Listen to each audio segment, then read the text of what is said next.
Di video kali ini gue mau memberikan sedikit tips dan saran part-part untuk rakit PC yang murah tentunya.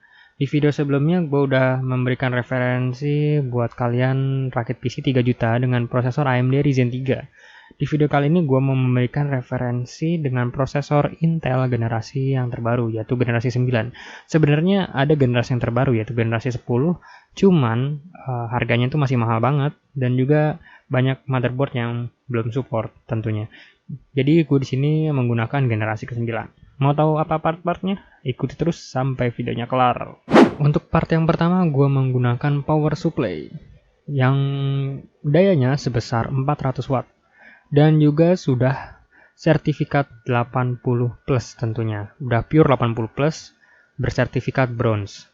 Ya, untuk power supply di sini, gue kasih kebebasan kalian untuk memilih brandnya terserah, apapun.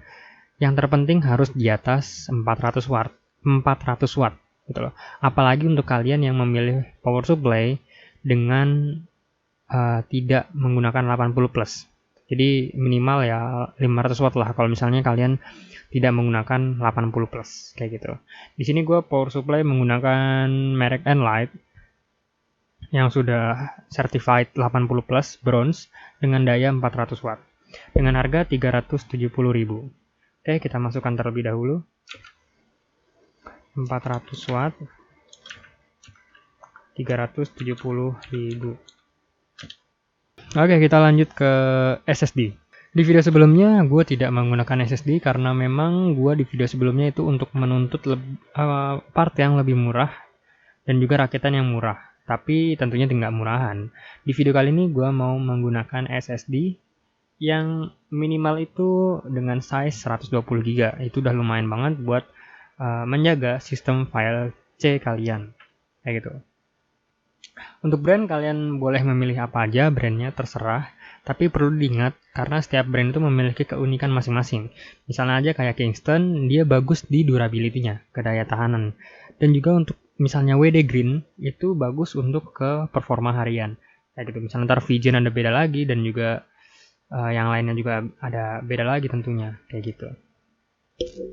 Oke, kita masukin aja. Gue di sini 120 GB dengan harga 258. 120 GB dengan harga 258.000. Langsung kita loncat ke hard disk.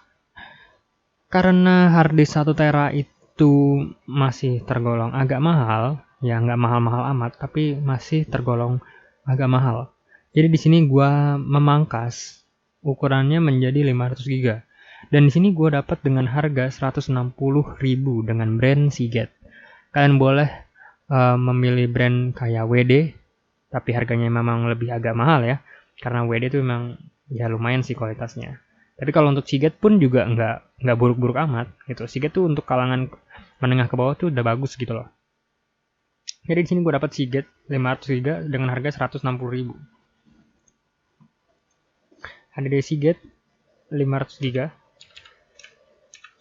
dengan harga 160.000.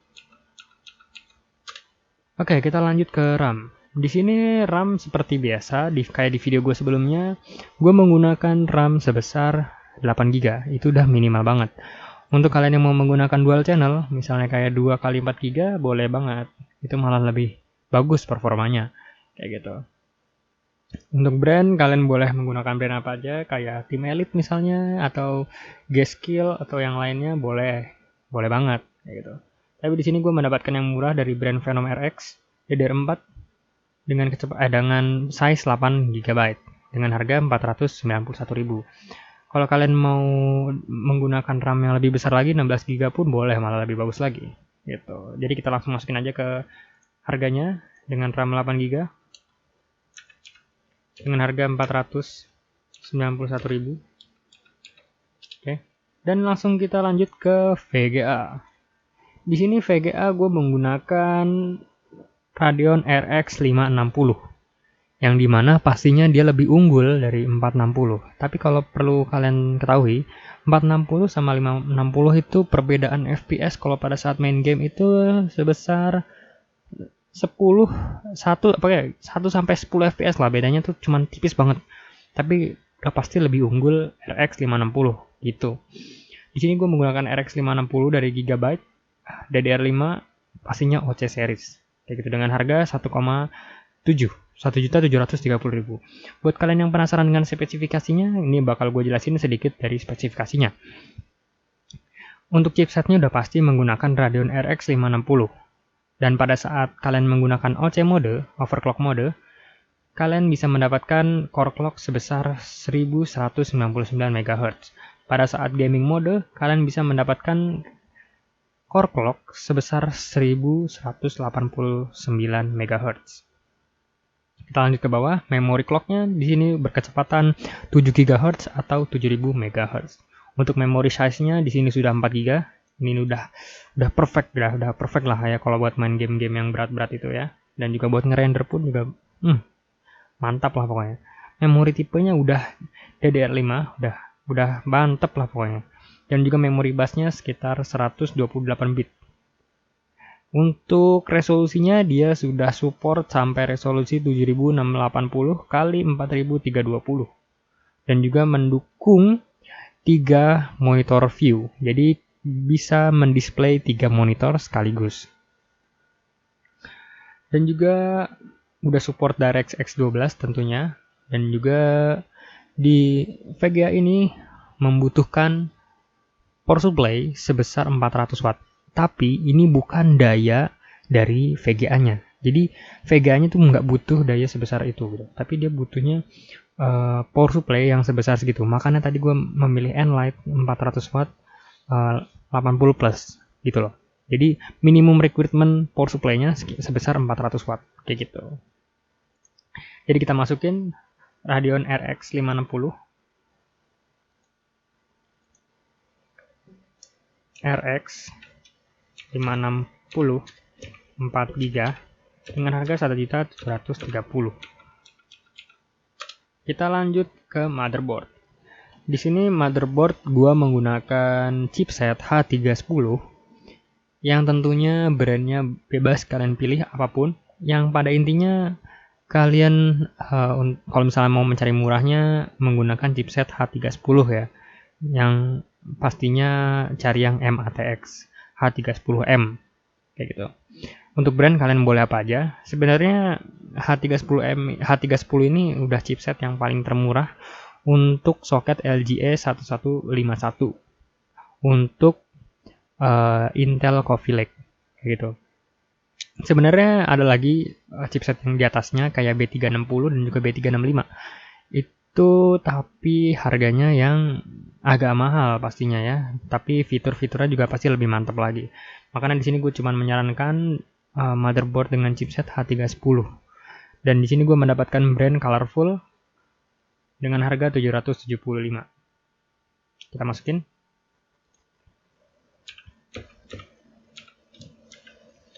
H310M dengan harga 775. Ya, kalau nggak salah 775. Ya benar. 775.000. Dan yang paling ditunggu-tunggu yaitu prosesor. Kita lanjut aja ke prosesor. Di sini prosesor gue menggunakan Intel i3 9100F Coffee Lake. Udah pasti soketnya LGA 1151. Di sini gue mendapatkan harga sebesar 1.047.000. Ya, murah banget buat Intel generasi ke-9. Buat kalian yang penasaran dengan spesifikasinya, gue bakal jelasin sedikit. Oke, di sini jumlah core dari prosesor ini yaitu 4 core dan juga thread dari prosesor ini berjumlah 4 juga. Dan juga base clock pada prosesor ini sebesar 3,6 GHz dan juga up to Turbo Max sebesar 4,20 GHz. Cache dari prosesor ini sebesar 6 MB Intel Smart Cache. Kayak gitu. Untuk ke bawah dia support memori sampai 64 GB dengan kecepatan 2400 GHz dengan soket DDR4. Kayak gitu. Oh ya, untuk diperhatikan lagi prosesor ini tidak memiliki integrated graphic. Misalnya aja kayak Intel biasanya menyematkan Intel HD graphic pada setiap prosesornya. Nah, tapi di prosesor kali ini di i3 9100F dia tidak menyematkan grafik satupun. Jadi dia benar-benar kosong, jadi benar-benar cuman prosesor doang. Jadi buat kalian yang mau menggunakan prosesor ini, kalian harus dianjurkan mempunyai VGA eksternal. Maksudnya VGA dedicated, bukan VGA dari prosesor ini. Jadi kalau misalkan kalian baru membeli prosesor ini dan kalian langsung masukkan ke motherboard dan kalian colokkan kabel HDMI atau kabel VGA ke motherboard kalian, dan itu tidak bakal muncul ke monitor kalian karena memang di Intel i3 9100F ini dia tidak memiliki grafik untuk menampilkan ke layar. Makanya kalian membutuhkan VGA tambahan untuk menjalankan i3 9100F ini. Seperti itu. Dan pastinya udah soketnya LGA 1151. Dan oke, itu aja yang bisa gue jelaskan. Langsung kita masukkan ke harganya. Prosesor i3 9100F dengan harga 1.041.000 tadi ya, 47 ya. Ya. Harga segitu kan? Ya, harganya 1.047.000. Ya, dengan harga total sebesar 4.831.000 kalian sudah bisa menggunakan PC atau menggunakan komputer. Kalau menurut gua ini udah dewa banget lah kalau mau buat main game apapun.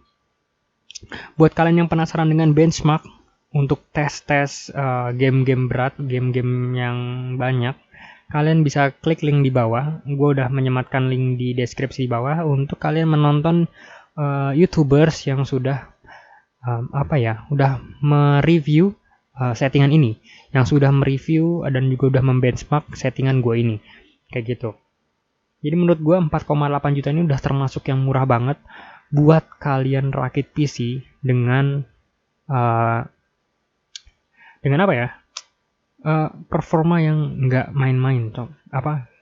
Bisa kalian buat editing, bisa buat kalian gaming, dan apapun itu. Rendering pun kuat banget kayak gitu dengan SSD yang 128GB itu udah wow, dan juga VGA RX 564GB DDR5 OC version udah mantep lah pokoknya. Mungkin segitu dulu video dari gue. Kalau misalkan kalian mau mensubscribe video ini, kalian bisa mencet tombol merah yang ada di bawah subscribe. Dan kalau misalnya kalian suka video ini, kalian bisa like dan juga share video ini sebanyak-banyaknya. Kalau kalian gak suka video ini, kalian bisa dislike. Dan mungkin segitu aja. Sampai jumpa di next video.